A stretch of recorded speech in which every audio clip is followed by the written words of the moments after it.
হরে কৃষ্ণ। কৃষ্ণনগর ঘূর্ণি গাঙ্গুলিপাড়ায় অবস্থিত শ্রীগোপাল মন্দিরে আজ আমরা শ্রীমদ্ ভাগবত গীতা গ্রন্থ আস্বাদন করছি। আমরা আস্বাদন করছি শ্রীমদ্ ভাগবত গীতার তৃতীয় অধ্যায় কর্মযোগ, শ্লোক সংখ্যা 4। ওম অখণ্ডমণ্ডলাকারং ব্যাপ্তং যেন চরাচরম তৎপদং দর্শিতং যেন তস্मै শ্রী গুরুবে নমঃ। ওং নমো ব্রহ্মণ্য দেবায় গো ব্রাহ্মণ হিতায় চ জগদ্ধিতায় কৃষ্ণায় গোবিন্দায় নমো নমঃ। ওং নারায়ণং নমস্কৃত্যং নরং চৈব নরোত্তমং দেবীং সরস্বতীং ব্যাসং তত জয়মুদীরয়েৎ। মূকং করোতি বাচালং পঙ্গুং লঙ্ঘয়তে গিরিম যৎকৃপাতমহং বন্দে পরমানন্দমাধবম। ওং সর্বমঙ্গলমঙ্গলে শিবে সর্বার্থসাধিকে শরণ্যে ত্র্যম্বকে গৌরী নারায়ণী নমস্তুতে। হরি ওং তৎসৎ, হরি ওং তৎসৎ, হরি ওং তৎসৎ। কৃষ্ণনগর ঘূর্ণি গাঙ্গুলিপাড়ায় অবস্থিত শ্রীগোপাল মন্দিরে আজ আমরা শ্রীমদ্ ভাগবত গীতা গ্রন্থ আস্বাদন করছি। আমরা আস্বাদন করছি শ্রীমদ্ ভাগবত গীতার তৃতীয় অধ্যায় কর্মযোগ, শ্লোক সংখ্যা 4। শ্রী ভগবান উবাচ ন কর্মণাম অনারম্ভাৎ নৈষ্কর্মং পুরুষ অশ্নুতে ন চ শূন্যসনাদেব সিদ্ধিং সমধিগচ্ছতি। এখন আমরা এই শ্লোকটির অন্তর্গত শব্দগুলির অর্থ জেনে নেব। পুরুষঃ মানুষ, কর্মনাম অনারম্ভাৎ কর্ম আরম্ভ না করলে, নৈষ্কর্মম ন অশ্নুতে নৈষ্কর্ম প্রাপ্ত হয় না, চ শূন্যসনাৎ এবং সন্ন্যাস গ্রহণ করলেই বা কর্ম ত্যাগ করলেই, সিদ্ধিম এব ন সমধিগচ্ছতি সিদ্ধি লাভ হয় না। তাহলে এই শ্লোকটির বঙ্গানুবাদ কি দাঁড়ালো? মানুষ কর্ম আরম্ভ না করলে নৈষ্কর্ম প্রাপ্ত হয় না এবং সন্ন্যাস গ্রহণ করলেই বা কর্ম ত্যাগ করলেই সিদ্ধি লাভ হয় না। এখন আমরা এই শ্লোকটির অন্তর্নিহিত ভাব আস্বাদন করব। ভগবান শ্রীকৃষ্ণ এই চতুর্থ শ্লোকের প্রথম অংশটি বলেছেন কর্মযোগীদের জন্য। ন কর্মণাম অনারম্ভাৎ নৈষ্কর্মম পুরুষঃ অশ্নুতে, অর্থাৎ মানুষ কর্ম আরম্ভ না করলে নৈষ্কর্ম প্রাপ্ত হয় না। নৈষ্কর্ম কথাটির অর্থ হল কর্মশূন্য অবস্থা বা অকর্ম অবস্থা। কেমন ব্যাপারটি? মানুষ যখন ভগবানের শ্রীচরণে পৌঁছে যায় বা ব্রহ্মে লীন হয়, তখন তার আর কোনো কর্ম করতে বাকি থাকে না বা তার কোনো কর্ম অবশিষ্ট থাকে না। এই অবস্থাটিকে বলা হয় নৈষ্কর্ম অবস্থা। ভগবান শ্রীকৃষ্ণ অর্জুনকে বললেন, দেখো অর্জুন, যারা কর্মযোগী তারা যদি কর্ম না করে চুপচাপ বসে থাকে তাহলে তারা ওই নৈষ্কর্ম অবস্থায় পৌঁছতে পারে না। বরং ওই নৈষ্কর্ম অবস্থায় পৌঁছতে গেলে কর্ম করাই কর্তব্য। মানুষ যদি কামনা বাসনা নিয়ে কর্ম করে তাহলে কর্মের ভালো মন্দ পাপ পুণ্য ভোগ করতে হয়। তার পাপ পুণ্য ভোগ করবার জন্য বারবার জন্ম মৃত্যু বরণ করতে হয়, কর্মের বন্ধনে পড়তে হয়। সেই জন্য কর্মযোগীকে নিষ্কামভাবে কর্ম করতে হবে। কর্তৃত্ব অভিমান শূন্য হয়ে, অহংকার শূন্য হয়ে, ফলের আশা না করে অবশ্য কর্তব্যবোধে কর্ম করতে হবে। সেই কর্মের উদ্দেশ্য যেন হয় ভগবানের প্রীতি বিধান বা জীবের কল্যাণ সাধন বা লোক সংগ্রহ। তাহলে সেই সকল কর্মের ভালো মন্দ সমস্ত ফল মুক্ত হওয়া যায় এবং জন্ম জন্মান্তরের কর্মফল থেকেও ধীরে ধীরে মুক্ত হওয়া যায়।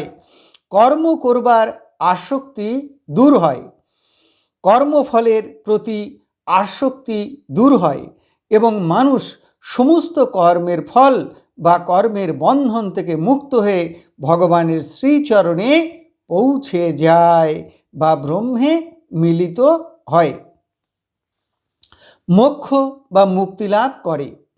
তখন আর কোনো কর্ম অবশিষ্ট থাকে না। এটি হলো প্রকৃত নৈষ্কর্ম অবস্থা। কিন্তু কেউ যদি শাস্ত্রবিহিত যাগযজ্ঞ, দান ধ্যান, তপস্যা বা ঈশ্বর প্রীতির নিমিত্ত কর্ম বা লোক শিক্ষার জন্য কর্ম না করে বা নিষ্কাম কর্ম না করে তাহলে ওই নৈষ্কর্ম অবস্থায় কখনোই পৌঁছতে পারে না, কারণ তাদের চিত্ত শুদ্ধ হয় না, অন্তঃকরণ শুদ্ধ হয় না। তাই ভগবান শ্রীকৃষ্ণ বললেন, যারা নিষ্কামভাবে কর্ম শুরু করে না, চুপচাপ হাত পা গুটিয়ে পরিশ্রমের ভয়ে বা কষ্টের ভয়ে বসে থাকে, তারা নৈষ্কর্ম অবস্থায় পৌঁছতে পারে না। তাদের কর্মত্যাগ তামস ত্যাগ। ঠিক তেমনি যারা মনে করে কর্ম মাত্রেই বন্ধনের কারণ, অতএব কাজ না করে চুপচাপ বসে থাকি তাহলে কোনো কর্মবন্ধন হবে না, তারাও ভুল ধারণা করেন। তারা বাইরে দিয়ে কোনো কাজ না করলেও মনের মধ্যে নানা কাজের বাসনা কাজ করতে থাকে। তাই ভগবান বললেন, শুভ কর্ম, দান ধ্যান, যাগ যজ্ঞ, তপস্যা ইত্যাদি শাস্ত্রবিহিত কর্ম এবং কর্তব্য কর্মগুলি নিষ্কামভাবে করো। কর্তৃত্বাভিমান শূন্য হয়ে করো, অহংকার শূন্যভাবে করো, তাহলে নৈষ্কর্ম অবস্থায় পৌঁছতে পারবে। অন্তঃকরণ শুদ্ধ হবে, নির্মল হবে, হৃদয়ে ব্রহ্মজ্ঞান উদিত হবে এবং ব্রহ্মে মিলিত হতে পারবে। শুধু কর্মযোগীরা নয়, সংসারের প্রতিটি মানুষ যদি এইভাবে নিষ্কাম কর্ম করে তাহলে সংসারে বাস করলেও তারা কর্মবন্ধন থেকে মুক্ত হয়ে যাবেন। সেই জন্য প্রতিটি শ্রোতা এবং ভক্তের উদ্দেশ্যে আমার একটি বিনীত প্রার্থনা, এই যে আপনারা সারা দিন রাত সংসারের কাজ করুন, ক্ষতি নেই, কিন্তু সকাল বা সন্ধ্যায় বা শোবার আগে বা বিছানা থেকে উঠবার সময় দিনের মধ্যে যে কোনো একটি সময় আপনি যখন সময় পাবেন ভগবানকে ভক্তিভরে প্রণাম করুন আর বলুন যে, হে ভগবান, আমি সারাদিনে যত কাজ করছি সব তোমার কাজ, এ কাজগুলি করছো তুমি, কর্মের ভালো মন্দ পাপ পুণ্য সব ফল তোমার, আমি উপলক্ষ মাত্র, আমাকে শুধু তোমার চরণে শুদ্ধা ভক্তি দাও। শ্লোকের দ্বিতীয় অংশে ভগবান জ্ঞানযোগীদের কথা বলেছেন। ভগবান বললেন যে ন চ সন্ন্যাসনাদেব সিদ্ধিং সমধিগচ্ছতি, অর্থাৎ শুধুমাত্র সন্ন্যাস নিলেই বা কর্মত্যাগ করলেই সিদ্ধি লাভ করা যায় না। এ কথার অর্থ হলো, কেউ যদি মনে করেন যে সংসার ত্যাগ করে, কর্ম ত্যাগ করে, গৈরিক বস্ত্র ধারণ করে ঘুরে ঘুরে বেড়ালেই সিদ্ধি লাভ করা যাবে বা ব্রহ্মকে পাওয়া যাবে, তাহলে তার সে ধারণা ভুল। শুধু সংসার ত্যাগ নয়, অন্তর থেকে সংসার বাসনা ত্যাগ করতে হবে। শুধু কর্ম ত্যাগ নয়, অন্তর থেকে কর্মের আসক্তি এবং ফলাকাঙ্ক্ষা ত্যাগ করতে হবে। সন্ন্যাসীদেরও কিছু কর্তব্য কর্ম থাকে, তাদের অন্য কোনো কর্ম না থাকলেও জপ, ধ্যান, তপস্যা, যাগ, যজ্ঞ, শাস্ত্র অধ্যয়ন, অধ্যাপনা, ভজন, পূজন, মাধুকরী এসব কর্ম থাকে। এই সব কর্মগুলি কোনো অবস্থাতেই ত্যায্য নয়, এগুলি মনীষীদিগেরও চিত্ত শুদ্ধিকর। এই সকল কর্মগুলি নিষ্কামভাবে করতে হবে, ব্রহ্ম বুদ্ধিতে করতে হবে।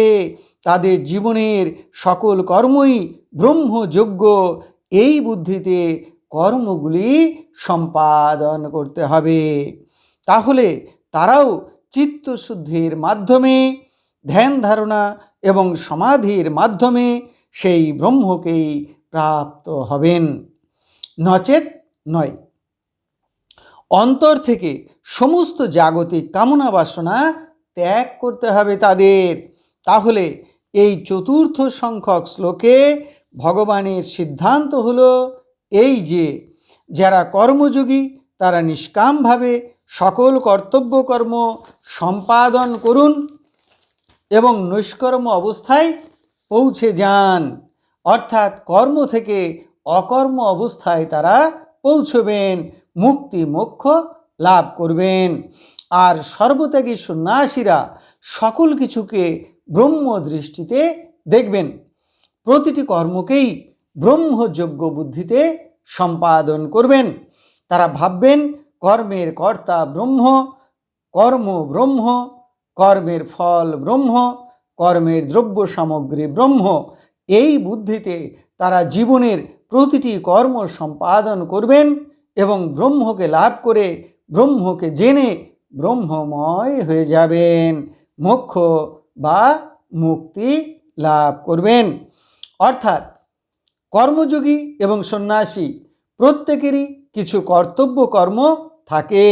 সেই কর্তব্য কর্মগুলি নিষ্কামভাবে বা ব্রহ্ম বুদ্ধিতে করতে হবে। কর্ম না করে কেউই থাকতে পারে না। এতক্ষণ আমরা শ্রীমদ্ ভাগবত গীতার তৃতীয় অধ্যায় অর্থাৎ কর্মযোগের চতুর্থ শ্লোকটি আস্বাদন করলাম। আমি শ্লোকটি আরও একবার পড়ছি। ন কর্মণাম অনারম্ভাৎ নৈষ্কর্মম পুরুষ উষ্ণুতে ন চ সন্ন্যাসনাদেব সিদ্ধিং সমধিগচ্ছতি, অর্থাৎ মানুষ কর্ম আরম্ভ না করলে নৈষ্কর্ম প্রাপ্ত হয় না এবং সন্ন্যাস গ্রহণ করলেই বা কর্মত্যাগ করলেই সিদ্ধি লাভ হয় না। এখন আমরা শ্রীমদ্ ভাগবত গীতার মাহাত্ম্য পাঠ করব। শ্রী ভগবান উবাচ গীতা মে হৃদয়ং পার্থ গীতা মে সারমুত্তমম গীতা মে জ্ঞানমত্যগ্রং গীতা মে জ্ঞানমব্যয়ম গীতা মে চ উত্তমম স্থানম গীতা মে পরমম পদম গীতা মে পরমং গুহ্যং গীতা মে পরম গুরুঃ গীতাশ্রয়ে অহং তিষ্ঠামি গীতা জ্ঞানং সমাশ্রিতং ত্রিলোকিং পলায়ামি অহম গীতা নামানি বক্ষ্যামি গুহ্যানি শৃণু পাণ্ডব কীর্তনাৎ সর্ব পাপানি বিলয়ং জানতি তৎক্ষণাৎ। গঙ্গা গীতা চ সাবিত্রী সীতা সত্তা পতিব্রতা ব্রহ্মা বলি ব্রহ্ম বিদ্যা ত্রিসন্ধ্যা মুক্তিগেহিনী অর্ধমাত্রা চিদানন্দা ভবগ্নি ভ্রান্তি নাশিনী বেদত্রয়ী পরানন্দা তত্ত্বার্থ জ্ঞান মঞ্জরি ইতে তানি জপে নিত্যং নরনিশ্চল মানসঃ জ্ঞান সিদ্ধিং লভে নিত্যং তথান্তে পরমম পদম। হরি ওম তৎসৎ।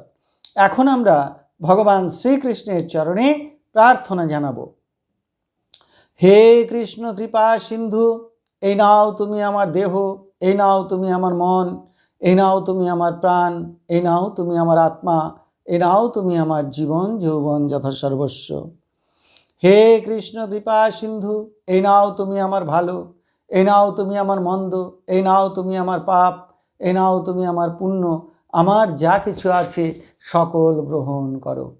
হে কৃষ্ণ কৃপা সিন্ধু, তুমি পিতা, তুমি মাতা, তুমি আমার পুত্র, তুমি আমার কন্যা, তুমি স্থাবর জঙ্গম কীট পতঙ্গ লতাপাতা রূপে রূপে প্রতিরূপে তুমি বিরাজিত, তুমি ব্যতীত এই ত্রিভুবনে আর কিছু নেই। হে কৃষ্ণ কৃপা সিন্ধু, তোমার আতুল চরণে কোটি কোটি নমস্কার, পুনরায় তোমার আতুল চরণে কোটি কোটি নমস্কার। তুমি আমাদের শ্রদ্ধা ভক্তি দাও, ব্রহ্ম জ্ঞান দাও, সকলের কল্যাণ করো, সকলের মঙ্গল করো। আপনারা সকলে ভালো থাকুন, সুস্থ থাকুন, আনন্দে থাকুন। হরে কৃষ্ণ।